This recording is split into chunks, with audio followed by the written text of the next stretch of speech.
to the AO Test Orientation 2016. My name is Brett Toomey, Battalion Chief of Training and Safety here at CKF&R, and we're just going to go over some basic information for the apparatus operators that are testing. I have a PowerPoint presentation here which will be integrated into this video to be posted for anybody to review.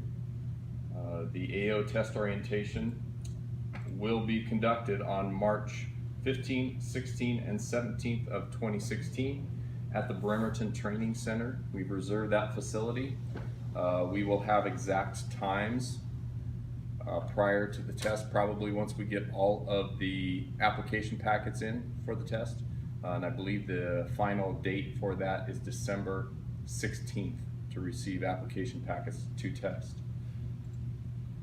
Bring food and drink. It will not be provided at the test site.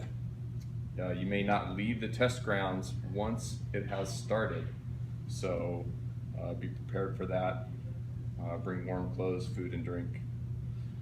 The test is being developed just like the one this year, in March of this year, by an in-house team of subject matter experts, essentially Kara Putnam, Sasha Ebert, Joe Everly, Lieutenant Christian, and I'm acting in advisory capacity to develop this test. It's going to be very similar to those who have taken the test last year in format. It is designed to mimic the skills as you would see in an IFSAC or OTEP testing situation. So what that means is you're going to want to verbalize your actions, verbalize what you're doing and why you're doing it, what your thought process is. All those things could improve your score as you go through this process. If the evaluator understands the reason you're doing something, they may have a different take on whether that's an appropriate action or not. So the study materials have been modified from last year. They are not the same as last year. They are listed on the AO promotional examination announcement. They've been pared down a little bit. The idea was to make it appropriate for somebody who is acting as or performing the functions of an apparatus operator, rather than throwing in other things that might be more appropriate for firefighter level, truck company, firefighter, those types of things. So that means we have a test resource manual and all its contents, which are listed in the manual itself, and that is available for printing here if you need a copy of it. It's also posted on the home page of the training division site. There's a conspicuous link on that page that you can go. You can find all of these documents, and that folder that you go to on CK Share will have all of the documents that are included in the test resource manual. So you won't be missing anything if you go to that site. If you want that resource manual printed, I will print one for you. The test resource manual also includes within it the CKF&R hydraulics manual. You will also need to know about auxiliary equipment and tools carried on the engine. These are equipment and tools that you would be expected to check during a normal rig check. So you will need to know about that equipment, how to check it, and those types of things. There is also a video. There are also some videos on CKF&R's YouTube channel, which if you go to YouTube is CKF&R training, that are appropriate for the AO position. So those might be good to review. And that's another resource for you. And I don't know if I said it on the video, but the IFSTA Pumping Apparatus Driver Operator textbook is one of the main resources. The written test will be on these resources. It should be a fairly even mix between the outside resources such as the IFSTA manual and the CKF&R internal information that is contained in the test resource manual. All right, so the rigs there will be Impel engines, which is the primary career apparatus. So that will be the engine that will be used for the test. Be flexible. The test will be testing several dynamics of the role of an AO. I think we've listed in the AO examination that those stations will include rig check station, a pumping, evolution, and an auxiliary equipment tool station. So those will be in addition to the written test. The thing to remember about the rig check specifically is that now we have transitioned into PS tracks, but PS tracks will not be available for the test. There will be a modified rig check form that is in the same format as the forms that are contained on CK Share. That form will not be there in its entirety, but there may be sections that are taken out that represent the areas of the rig check that you will be expected to complete.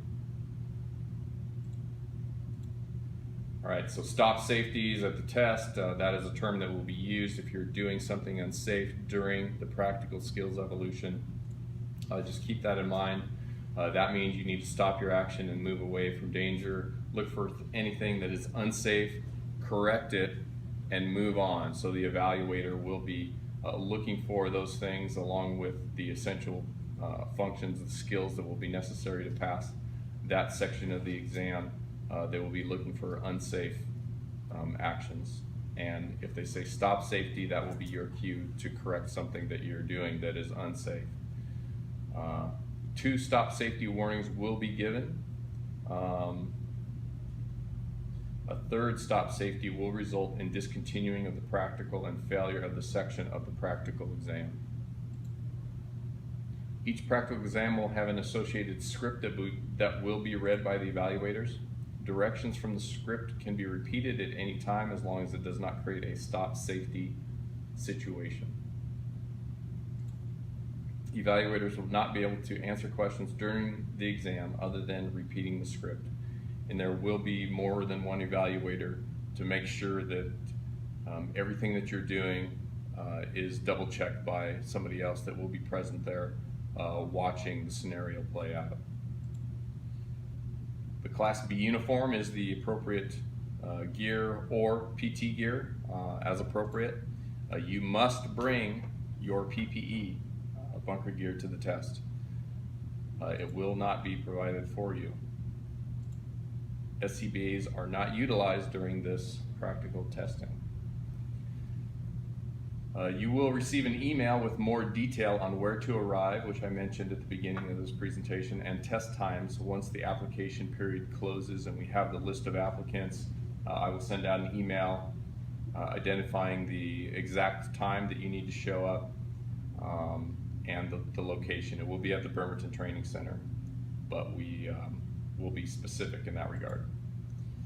If not at this presentation, email the questions to the Battalion Chief of Training and Safety. It will be answered and sent out to the group if there are any additional questions. That is all the information I have. I think I've covered everything that I need to cover in this presentation. Be sure to email me with those questions if you have them. Is there anybody here in the room that has any questions? I do have one. But, you don't have to do it, Ken. so on the practical stop safety portion, is that 2 stop safeties for 1 exercise, or is that 2 stop safeties or 3 total throughout the whole practical evolution? So for example, if I'm doing something wrong, you say stop safety, I continue, you say stop safety on the same thing. You get what I'm saying? Yep, no, I hear so it. Is it That's a great question. One item, or is it the whole? Now let me just repeat this section. I don't think it provides any light on your question, but it will be used as a stop your action and move away from danger. Look, 2 warnings will be given. A 3rd stop safety will result in discontinuing the practical, which is misspelled. Just that section. So you can fail at chainsaws, but then you move on to bumping. Is that what it is? Do you have any insight on that, Jason? Let me think about it here for a minute. I mean, it sounds to me one way, but I wasn't involved in the test last year. So. Just looks like this. There is a section of the section of the practical at the end, right? So it's 1 section because there's like what, 4 or 5 sections, right? Correct. So it's of the section of the practical. That's what it reads, right? Yes, that's how I read that. That sounds good to me. That was what I thought when I first read it. When you guys are doing these tests, so you said it was like if-sack test or whatever, so we're verbalizing like stopping the car, pulling the parking brake, doing all that jazz, is that what you mean by all that? Yeah, the way that he has it written out is it's similar to IFSAC, verbalize your actions or, you know, why you're doing what you're doing. The way I read that is, let's say you're on the pumping section and you do something to Amazing. merit a third stop safety, you'd fail the pumping section, but you'd be able to continue on in the auxiliary equipment. That's how I read that. Right? Yep. Okay. Sounds good. What was your question again? It sounded like you had something different. Just verbalizing everything. Oh, verbalizing, What the yeah. expectations are, setting the wheel chalk, where to set the wheel chalk, all that stuff. Yeah, and the point is that, you know, you want, it's helpful, I think, to let the evaluators know. So they don't miss anything, you just And, over talk about everything you're doing. Yeah, exactly. It's not it's, you know, it's kind of up to each individual, obviously, but it's not necessary to verbalize every single thing you do, but if you think something needs explanation,